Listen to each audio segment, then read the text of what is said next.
వర్షాల వల్ల తెలంగాణలో వాతావరణం చల్లబడింది. ఉష్ణోగ్రతలు కూడా తగ్గాయి. ఇప్పటికే పలు జిల్లాల్లో వడగండ్ల వర్షాలు పడగా మరికొన్న చోట్ల తేలికపాటి వర్షాల నుండి ఒక మోస్తరు వర్షాలు కురుస్తున్నాయి. మరో 2-3 రోజులు కూడా ఇలాగే ఉంటుందని, ఇలాగే వర్షాలు కురిసే అవకాశం ఉందని కూడా వాతావరణ శాఖ అధికారి శ్రీనివాస్ తెలియజేస్తున్నారు. రాష్ట్రంలోని కొన్ని జిల్లాలకు కూడా ఎల్లో, మరికొన్ని జిల్లాలకు ఆరెంజ్ అలర్ట్ జారీ చేశారు. అకాల వర్షాల వల్ల రైతులు అప్రమత్తంగా ఉండాలంటున్న హైదరాబాద్ వాతావరణ శాఖ అధికారి శ్రీనివాస్తో మా correspondent Nagendra face to face. Telangana రాష్ట్రంలో గత 2 రోజులుగా కురుస్తున్నటువంటి వర్షాలపైన మనతో మాట్లాడేందుకు హైదరాబాద్ వాతావరణ శాఖ అధికారి శ్రీనివాస్ ఉన్నారు. మాట్లాడించే ప్రయత్నం చేద్దాం. సార్, ఎందుకని ఈ సడన్ చేంజ్? ఎందుకు గత 2 రోజులుగా తెలంగాణ రాష్ట్ర వ్యాప్తంగా వర్షాలు కురుస్తున్నాయి?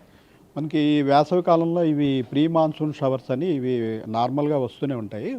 వేసవి కాలం మనకి మార్చ్, ఏప్రిల్, మే నెలలో టెంపరేచర్లు రెగ్యులర్గా వారం 10 రోజులు పెరిగిన తర్వాత ఈ టెంపరేచర్స్ హై టెంపరేచర్స్ ఉండటం వల్ల వివిధ ప్రాంతాల్లోని టెంపరేచర్స్ డిఫరెన్సెస్ వల్ల ఉపరితల వాతావరణంలో మార్పులు ఏర్పడి సైక్లోనిక్ సర్క్యులేషన్స్, ద్రోణి అని ఏర్పడతాయి. వీటి వల్ల ఏమవుతుందంటే మనకి సముద్ర ప్రాంతం నుంచి తేమగాళ్ళు వేడిగా ఉన్న భూభాగం వైపు వస్తాయి.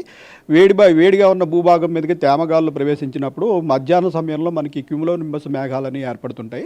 ఇవి ఒక 2-3 గంటల్లో ఏర్పడి తర్వాత ఈదురుగాళ్ళు, ఉరుములు, మెరుపులతోటి ఒక 2-3 గంటల పాటు వర్షం కంటిన్యూ అయ్యి తర్వాత మళ్ళీ మామూలు వాతావరణం వస్తుంటుంది. ఇటువంటి పరిణామం మనకి ప్రతివాసం కాలంలోనే ఉంటుంది. అలాగే ఈ వేసవి కాలంలో ఇది మొదటిసారి. ముఖ్యంగా ఎల్లో అలర్ట్, అదేవిధంగా ఆరెంజ్ అలర్ట్ ఇచ్చారు. ఆ రెండింటికి మధ్య డిఫరెన్స్ ఏంది? ఏ జిల్లాలకి ఎల్లో ఇచ్చారు, ఏ జిల్లాలకి ఆరెంజ్ ఇచ్చారు? మనకి ఈ రెయిన్ఫాల్ అనేది మోడరేట్గా ఉన్నప్పుడు, అంటే 5 నుంచి 7 సెంటీమీటర్ల లోపు రెయిన్ఫాల్ ఉన్నప్పుడు మనం ఎల్లో అలర్ట్ పెడతాము.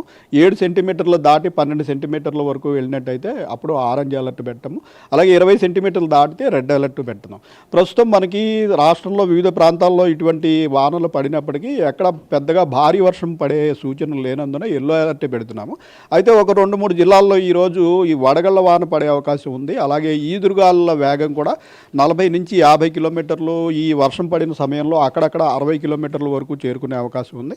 సో 3 జిల్లాలు అంటే కామారెడ్డి, మన సిద్దిపేట, జనగాం జిల్లాల కంటూ ఎల్లో అలర్ట్ పెట్టడం జరుగుతుంది. మిగిలిన అన్ని జిల్లాల్లోనూ ఈరోజు ఆ 3 జిల్లాలకి ఆరెంజ్ అలర్ట్ పెట్టడం జరుగుతుంది. మిగిలిన అన్ని జిల్లాలకి ఎల్లో అలర్ట్ కొనసాగుతుంది. సార్, ముఖ్యంగా హైదరాబాద్కి సంబంధించినటువంటి అంశంలో ఏ విధంగా ఉంది వాతావరణం? హైదరాబాద్లో కూడా ఈ మధ్యాహ్నం, రాత్రి సమయంలో ఉరుములు, మెరుపులతో కూడిన జల్లులు అక్కడక్కడ పడే అవకాశం ఉంది. అయితే పెద్దగా భారీ వర్ష సూచన లేదు. మోడరేట్ రెయిన్ అంటే 4 నుంచి 5-6 సెంటీమీటర్ల వరకు కొన్ని ప్రాంతాల్లో రెయిన్ పడే అవకాశం ఉంది. ఈ వర్షం ఏంటంటే మొత్తం సిటీ అంతా పడే అవకాశం ఉండదు. అక్కడక్కడ చెదురుమదురుగా మొత్తానికి 3 జిల్లాల్లోనూ కూడా పడే అవకాశం ఉంది. సార్, ముఖ్యంగా ఈ అకాల వర్షాల వల్ల రైతులంతా కూడా పంటలు నష్టపోతున్నటువంటి పరిస్థితి.